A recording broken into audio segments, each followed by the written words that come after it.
Hello and welcome to this bonus episode. This is a follow-on from what I shared on Friday, and if you haven't listened to that episode yet, definitely go and check it out because this is sort of building on that.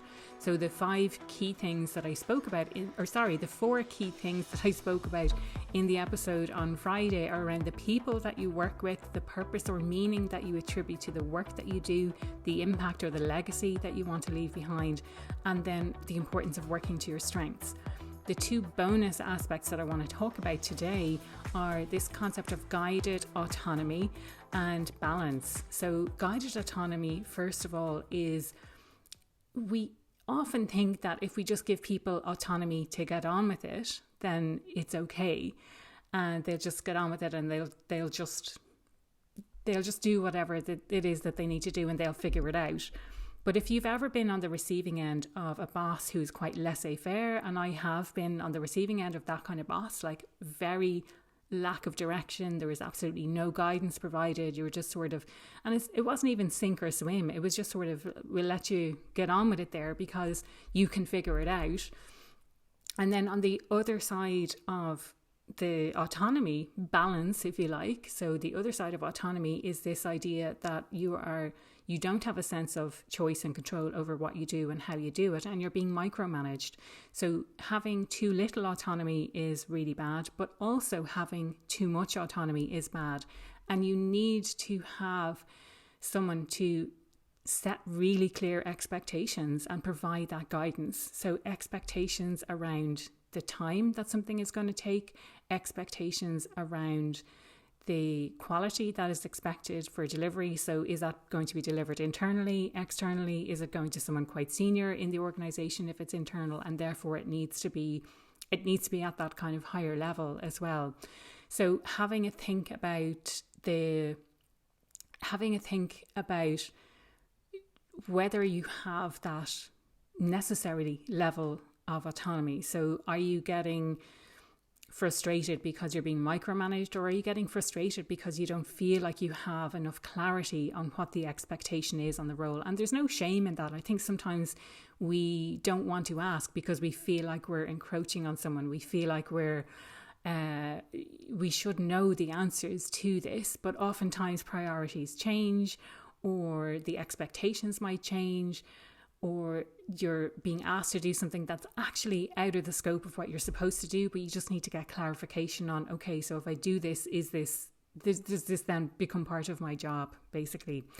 So if I think about, again, this laissez-faire boss, and then I also had a boss who micromanaged me completely, and he would check my calendar to make sure that I was basically back to back with work, or to check how much work I had on, but that is not how I manage my work. So without any sort of conversation, he would just pile on additional work to me without any sort of discussion whatsoever. So I've had several micromanagers in my time, not the only type of bad boss that I've had. But have a think about that for your own situation. Are you getting the right level of autonomy? Do you need more freedom to get on and do the things that you need to do? Are you really clear on what it is that you need to do, and you just need the freedom to get on with it? Or do you need more guidance around what it is that you need to do in terms of the time it should take or the quality that is expected to be delivered? So that's the first bonus, guided autonomy. The second one then is about balance. And I use the term balance because it's the common term that people use, isn't it? People talk about work-life balance. We don't talk about work-life fit or work-life integration, but it's something that's important to recognize. And the reason I'm bringing it up on this bonus episode is from a conversation that I had with someone recently, in which we talked about, we wrap up a lot of our worth in the work that we do and the amount that we produce and how much we achieve. But if you separate those two things, then it makes things a bit easier to build in the balance that we need in our life, because we need that sense of balance. And when I talk about balance, I mean it's taking breaks, it's being able to switch off from work, it's being able to enjoy your weekends, it's going on holidays, it's all of those things that we need to have a healthy life, essentially. So if you think about how you perceive your work and whether or not you're working way longer hours than you should be. And I say this from the perspective of someone who hasn't got it all figured out. I'm not preaching from this pulpit to say I have all the answers. I don't, because this is something I really struggle with as well. I really enjoy what I do. It brings me a lot of fulfillment. And my current life circumstances mean there's not a lot going on in the evenings. So it's very easy for me to keep the laptop open, to keep working, and know this as well. There's always going to be more to do. Always. You're never going to run out of things to do. I can 100% guarantee you that. But it's thinking about what am I attributing to the work that I do and the value that I bring? And how, if I need that balance, how do I bring more of that balance in? Because it is so important to be able to do your best work. You need to have those breaks. You need to have that downtime, and you have permission to take that time. You have permission to actually do that now. So again, I would love to know what your thoughts are on this idea of guided autonomy. So it's not just about you have all of this autonomy, now just get on with it and do whatever it is that you need to do.